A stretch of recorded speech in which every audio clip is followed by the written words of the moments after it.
రే పోతూ చూసినావురా నా అల్లుడు ఎట్టుండాడో? పదునెక్కిన వేట కొడవల్లాగున్నాడక్క. బాగా చెప్పినావురా. పదల్లుడు నీకు బువ్వెడతా తిందువు గాని. చూడలుడు చూడు, రాయలసీమ రుచులు. మీ అత్తయ్య నీ కోసం ఎన్ని రకాలు చేయించిందో చూడు. చూడు ఇవన్నీ. అత్తమ్మ, స్టార్ హోటల్స్ లో కూడా ఇన్ని వెరైటీస్ ఉండవు, నా కోసం ఇన్ని వెరైటీస్. మరేమనుకున్నావు అల్లుడు? కర్నూలు నుంచి మేకలు, కడప నుంచి కణుదులు, చిత్తూరు నుంచి చేపలు, అనంతపురం నుంచి పెట్టలు, 4 సీమ జిల్లాల నుంచి 4 ఫ్యాక్షనిస్టులను పిలిపించి వండించింది మీ అత్తయ్య. నేనంటే నీకు ఎంత అభిమానం అత్తమ్మ. ఈ రాయలసీమ రుచులు చూస్తుంటే నోరు ఊరిపోతుంది. ఇంకెందుకు ఆలస్యం కానీ అల్లుడు. సీమ చరిత్రకి అపకారమా? ఇంత వెటకారమా? కొత్త బట్టలకు కూడా కారం బొట్లు పెట్టుకుని తొడుక్కునే మన వంశంలో పుట్టి మనల్ని అవమానిస్తాడా? మర్చిపోతాడా? తిను.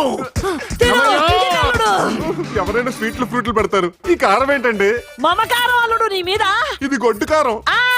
ఇది కనుక తిన్నావంటే కత్తులు బాంబులతో కథం తొక్కిన నీ తాత ముత్తాతలే కాదు, వాళ్ళ తాతలు జ్ఞాపకం వస్తారు. తాత ముత్తాతలే కాదు, తరతరాల చరిత్ర కూడా తడగొట్టి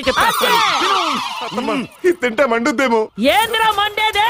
నువ్వు 6 ఏళ్ల బిడ్డగా ఉన్నప్పుడే రాయలసీమ కారం అంతా రంగరించే నీ గోరుముద్దలుగా తినిపించిన, అప్పుడే మర్చిపోయినావా? నాకేం గుర్తుంటది, తిన్నది వాడి కదా. రావాడు నేనే కారం తిని చానాలేదు కదా. ముందు బిర్యానీ తిని ఆ తర్వాత ఇది తింటానే. కారం దగ్గర నీ గారం. కారాన్ని కాదన్నావంటే పౌరుషం సచ్చినట్టే. మింగలుడు మింగు మింగు. అది ఆ పౌరుషంతోనే ఆ ఫైడ్ రాజు గాని నరకాలా, ఆ నెత్తుడి చేతులతోనే నా కూతురు మెళ్ళ తాళి కట్టాలా. మింగలుడు మింగు మింగు. మింగమంటుంటే తినలుడు ఈరా. అది మింగు.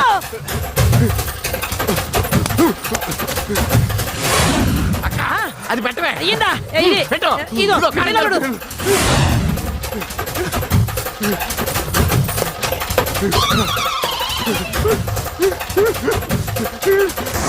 నీళ్లు తాగితే పౌరుషం చచ్చిపోద్ది. ఆఖరి ముద్ద అయ్యాకే నీళ్లు. కానీ రాడత్తమ్మ, ఇప్పుడు తినడానికి పౌరుషం పెరిగి చెవులోంచి పొగలు, ముక్కలోంచి చెగలు, కంట్రోల్ చేయని వస్తున్నాయి. ఇక్కడ అల్లుడు ఆగలుడు. అల్లుడు ఆగు. వీరబాబు, ఏమైందిరా? ఏమైంది మీకు? ఏమవడం ఏంటి? ఎన్నాళ్ళు వానాకాలం తిండి తిని వానపాములా తయారైనాడు. సీమ తిండి ఎట్టేసరికి నషాలాన్ని కట్టినది. తీసుకెళ్ళ పైకి తీసుకెళ్ళా. అలాగే మెల్లగా మెల్లగా.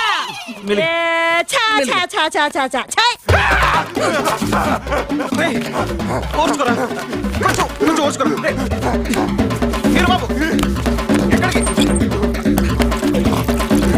పేస్ట్ అది. ఏం చేస్తున్నావు నువ్వు? ఇదిగో తాగు తాగు. నువ్వేంట్రా ఈనాళ్ళు క్యారెక్టర్ అంటూ తెగ్గొడొచ్చేసి ఇప్పుడు ఇన్వాల్వ్ అయ్యే క్యారెక్టర్ వస్తే ఇన్వాలిడ్ నెంబర్లు అయిపోయావు. బాబోయ్, ఈ బక్కల క్యారెక్టర్ వాళ్ళు కాదు. అలా అనకరా. రే నా మాట వినరా. రే వీరబాబు, ఈ దిక్కుమాల క్యారెక్టర్ నాకొద్దు. అంత మాట అనకు తమ్ముడు. కృష్ణుడు అంటే ఎన్టీఆర్, దేవదాస్ అంటే డైలాగ్ అంటే మోహన్ బాబు, అల్లుడు అంటే ఈ వీరబాబు ఫిక్స్ అంతే. ఊరుకున్నా, చచ్చిపోయి మా అమ్మ దిక్కుమాల లాజేస్తారు ఒకటి. అయినా నా లైఫ్ లో టర్నింగ్ పాయింట్ అవసరమా? ఏం చేయమంటావరా? జైలుకి వెళ్ళేసరికి స్వాతి కోపం వచ్చిందని నాకు ఫోన్ వచ్చింది. దాంతో నాకు టెన్షన్ వచ్చింది. ఈలోగా అత్తమ్మకేమో నీ మీద ఎఫెక్షన్ వచ్చింది. అందుకని నన్ను అక్కడ ఇరికించి దారులు పోతావా? తప్పలేదు సోదరా. స్వాతి ఎక్కడ సూసైడ్ చేసుకుంటుందో అని ఆ సైడ్ వెళ్ళాను. అయినా మీ అత్తమేటన్నా కడుపు బాంబుతో కాదు, కారం ముద్దతో చంపేస్తుంది. ఎరా, నువ్వు పుట్టి పెరిగాక ఎప్పుడన్నా గోరు ముద్దలు తిన్నావా? ఊరుకున్నా, అవి గోరు ముద్దలు ఏంటి, ఫెరంగ ముద్దలు. అయినా మీ అత్తమ్మ అంత సాటిస్ఫైడ్ అన్నా, ఎవడో తలక నా చేత నరికేస్తుందంట. వద్దన్నా, ఈ సెంటిమెంట్ సీన్ నేను సూట్ అవును. నిజం చెప్పేద్దన్నా. బాబు నా మాట వినరా. అమ్మో, మళ్ళీ ఇంకోటి ఏమన్నా లేపేసింది. పదా చూసినావా పోతూ?